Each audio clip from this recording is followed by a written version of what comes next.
दोस्तों नमस्कार, मैं आपका साथी केशव विवेकी, आपका रॉयल्टी नामा में विशेष स्वागत है। लग रहा है कि अब हमारी यात्रा धीरे धीरे मजबूत और सफलता की ओर बढ़ रही है। साथ ही साथ मेरे लिए भी अब चुनौती बड़े से बड़ा खड़ा होने को है, क्योंकि लगभग विषयों को मैं आप तक पहुंचाने का प्रयास कर दिया हूं।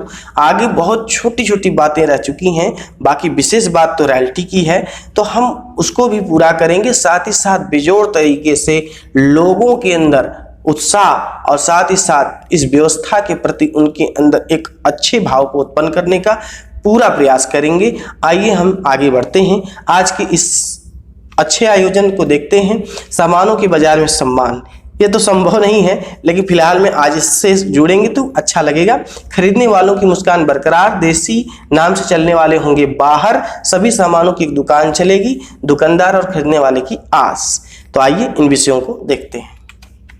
सामानों के बाजार से सम्मान। आज तक बाजार से क्या कोई सम्मान मिला है? आज जरूरतों के पीछे आदमी अपनी गाढ़ी कमाई लगा दे रहा है। बाजार की व्यवस्था ने सिर्फ अपने फायदे के लिए सामानें तो दे दी, परंतु ग्राहक के हिस्से में उसके पास कुछ भी नहीं है। जरा फ्री के लुभावने का दृश्य खड़ा करके मानो उसने सब कुछ पा लिया हो। मनोरंजन के थोड़ा दालचीनी मिला देने से आम आदमी का लाभ होने से रहा। बाजार व्यवस्था के इतिहास को याद किया जाए तो पता चलेगा कि इसमें बहुत से लंबे से परिवर्तन चला आ रहा है। अब बदलते भारत में सन 2021 से एक विशेष प्रावधान आ चुका है, एक विशेष कानून आ चुका है।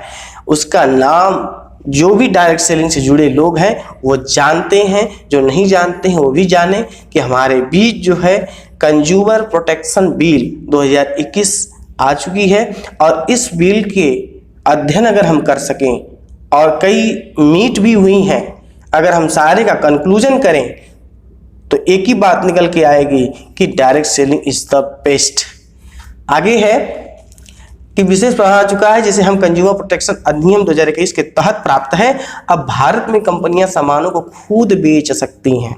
अब तक भारत में ऐसा कोई कानून नहीं था कि कोई भी उत्पादक उत्पाद करने के बाद, प्रोडक्शन करने के बाद उसको सेल कर सके, लेकिन अब भारत में ये कानून बन चुका है। पहला तो डायरेक्ट सेलिंग का कानून आया था 2016 में, इसके बाद कंज्यूमर प्रोटेक्शन 2021 में। इन दो कानूनों के बाद अब हमारे लिए खुला रास्ता है। हम किसी से धड़ल्ले से कह सकते हैं कि नहीं, हम इस व्यवस्था से हैं। पहले लोगों को डर लगता था अंदर से कुछ कहने में कि नहीं, मैं ये व्यवस्था से हूं, इस बिजनेस से हूं, लेकिन आज समाज में आपको सम्मान के हकदार है। क्यों? क्योंकि भारत में उसके लिए कानून है और उसके लिए न्यायालय भी है। अब भारत में कंपनियां सामानों खुद बेच सकती हैं। अब पैसे बचे को डायरेक्ट सेलिंग के अंतर्गत आम आदमी को देकर उसे प्रोत्साहित कर सकती हैं। इस व्यवस्था का लाभ पाने के लिए किसी अलग से कुछ भी खर्च की आवश्यकता नहीं है। अब इतना ही नहीं, आपको तो खर्च नहीं करना है, साथ ही साथ अब जो है डायरेक्ट सेलिंग पे डिग्री, डिप्लोमा और पीएचडी जैसे शिक्षा का व्यवस्था शुरू है और काफी लोग कर भी रहे हैं। तो हम इस शिक्षा से न जाकर के हम काम करते करते शिक्षित हो जाएंगे और हम लाभ कमाएंगे। वो लोग तो सिर्फ कागज लेके आएंगे और हम अमीर बन के आएंगे। खरीदने वालों की मुस्कान बरकरार। देखिए भाई, एक बाराती जो है किसी भी बारात में जाता है, उसे कितना भी अच्छी व्यवस्था मिल जाए खुश होने से रहा, लेकिन एक दूल्हा है जो अपनी बारात में जाता है ना, तो उसके जैसा खुश तो कोई हो ही नहीं सकता है। और उसको चाहे उधर कन्या पक्ष से कुछ भी लेन देन की बात की गई हो, लेकिन मौके पर अगर 150, 500 करके अगर ज्यादा मिल जाए ना, बेचारा उतने में और फूल जाता है। लेकिन यह है कि उसको पता है कि जीवन साथी का मिलना सौभाग्य की बात है। उसी तरह से आज बाजार व्यवस्था में अगर हमें शुद्ध मिल रहा हो, सस्ता मिल रहा हो और बचत की बात हो, तो ये भी सबसे बड़े सौभाग्य की बात है। आइए हम इसमें देखते हैं। वास्तव में हम बात कंज्यूमर बिल पे ही करेंगे। तो कंज्यूमर बिल के आते ही पारंपरिक व्यवस्था इसे स्वीकार करने से दूर खड़ी है। यानी अभी तक जो ट्रेडिशनल मार्केट चल रही है, जहां पहले से खरीदते आए हैं, उनको ये पता ही नहीं है कि वास्तव में ये कानून हमारे देश में है कि हम सामान कोई कंपनी बना के सीधे बेच सकती है और खरीदने वाला खरीद के लाभ भी पाएगा और उसी सामान में से पैसे बच के उसके खाते में आएंगे।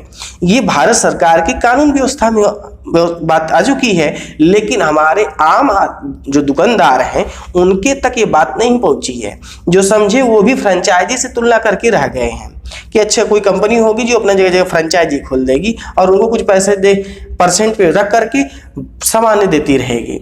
इसमें जो भी है वो उनको लगता है कि ये समान व्यवस्था है, जबकि फ्रेंचाइजी और अपनी डायरेक्ट सेलिंग की व्यवस्था दोनों में बहुत फर्क है। इसको भी आप अंदर में बैठाते चलें। पतंजलि ने यह दावा किया कि वो डायरेक्ट सेलिंग के अंतर्गत आते हैं, जबकि सच तो यह है कि पतंजलि और ऐसे दावा करने वाली बहुत सी कंपनियां इससे बाहर हैं। क्योंकि देखिए डायरेक्ट सेलिंग कंपनी के अंदर जो भी कह सकते हैं कंज्यूमर बिल प्रोटेक्शन में आते हैं, वो पहले तो टीवी या अखबार का प्रचार नहीं करा सकते हैं, जबकि पतंजलि का खुद प्रचार बाबा जी कराते रहते हैं, इसलिए वो भी इससे बाहर है। दूसरा चीज ये है कि उनके यहाँ कोई टीम वर्क नहीं है, लोगों का एक समूह नहीं है, जबकि यहाँ संगठन बनता है। वहां ग्राहक असंगठित है, यहाँ ग्राहक संगठित है। संगठित ग्राहकों का समूह बहुत जरूरी है एक डायरेक्ट सेलिंग सिस्टम में। लोग कहते हैं कि यार यहाँ तो जोड़ना है, जोड़ना नहीं है, आपको संगठित होना है। जैसे बाबा भीमराव अम्बेडकर ने कहा था, शिक्षित बनो संगठित बनो। तो ये संगठित का जो नियम उन्होंने दिया, वो इसी नियम को यहाँ भी लाया जा रहा है। अब सरकार ने अपनी बातों को बरकरार रखते हुए कहा कि यह ऐसी व्यवस्था है जहां कंपनियां उत्पादों को खुद प्रचार नहीं कर सकती हैं, वहीं कंज्यूमर प्रोटेक्शन अर्थात डायरेक्ट सेलिंग के तहत जुड़ी कंपनियां लोगों से कोई खर्च नहीं ले सकती। इतना ही नहीं, किसी सामान को खरीदने के लिए बाध्य भी नहीं कर सकती कि नहीं आपको हमारा यही सामान लेना होगा। ग्राहक स्वेच्छा से कोई भी सामान ले सकता है। सभी करों को समय से जमा करते रहना होगा। सरकार इस कानून पर विशेष मंत्रालय बनाने की तैयारी में है। अभी देखिए भारत में जो है कानून ही आया है, अब डायरेक्ट सेलिंग का एक मंत्रालय भी होगा, क्योंकि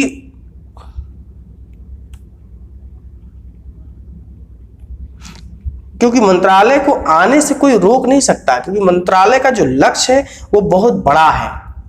आज टैक्स के रूप में सरकार के पास डायरेक्ट सेलिंग से बहुत रुपए पहुंच रहे हैं। आज इस व्यवस्था से जुड़कर जो अपनी सारी भागीदारी को निभाएगा वो आने वाले समय में सबसे बेहतर भविष्य बना सकता है। तो अच्छे भविष्य के लिए जुड़े रहिए हमारे साथ। देसी नाम से चलने वाले होंगे बाहर। देखिए भाई, स्वदेशी की लड़ाई बहुत जबरदस्त चल रही है। हमारे राजीव दीक्षित जी ने इसके लिए बहुत संघर्ष किया। इसी के साथ साथ हमारे देश में बहुत से ऐसे लोग हैं जो शुरुआत से ही संघर्ष करते आ रहे हैं स्वदेशी के नाम पे।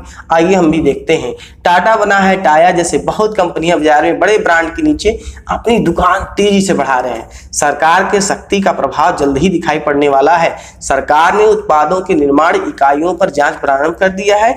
बाजार में बिक रहे तमाम सामानों की गुणवत्ता व जीवन उपयोगी परीक्षण पर विशेष ध्यान दिया जा रहा है। आम आदमी के स्वास्थ्य के बिगड़ते हाल को देखते हुए यह कदम उठाना जरूरी है।